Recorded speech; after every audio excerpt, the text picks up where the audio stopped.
नमस्ते, मैं हूँ किरण पटेल। आप सभी का स्वागत करती हूँ अपने YouTube चैनल पर। आज मैं एक विवाह गीत लेके आई हूँ। आप लोग कमेंट में बताना कैसे लगा।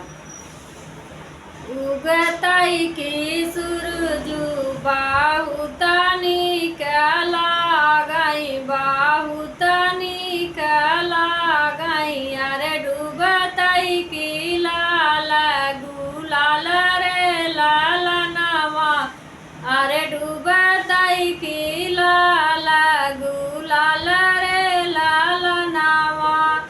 उगताई की सूरजू बाहुतनी कला गई, बाहुतनी कला गई।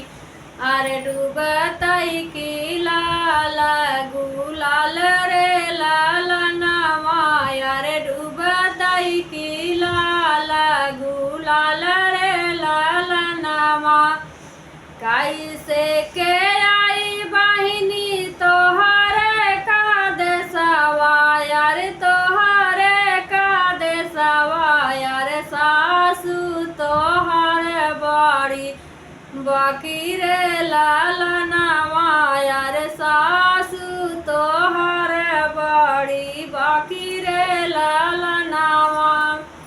सासू तयाही भैया चंदन ला कड़िया। यार चंदन ला कड़िया। यार आजू जलाई चाहे कल रे लाल नवा। यार आजू जलाई चाहे कल रे लाल नवा।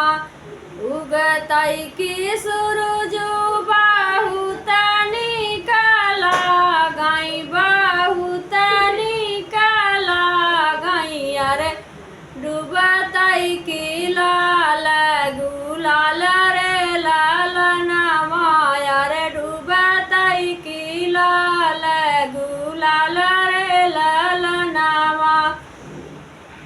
बहिनी तयाही भैया बन कई चिरैया। यार बन कई चिरैया। यार आजू उड़ाई चाहे कल रे लाल नवा। यार आजू उड़ाई चाहे कल रे लाल नवा।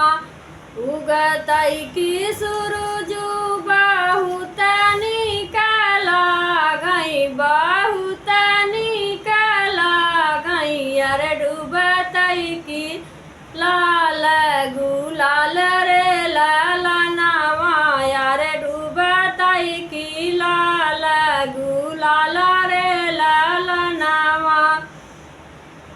देवराता है भैया मोरे हिस्सेदारवा। यार मोरे हिस्सेदारवा। यार आजू बाटाई चाहे कल रे लाल नवा।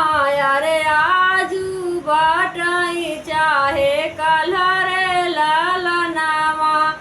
उगताई की सूरजू बाहुतनी कला गई, बाहुतनी कला गई। अरे डूबताई की लाल गुलाल रे लाल नवा। यार डूबताई की लाल गुलाल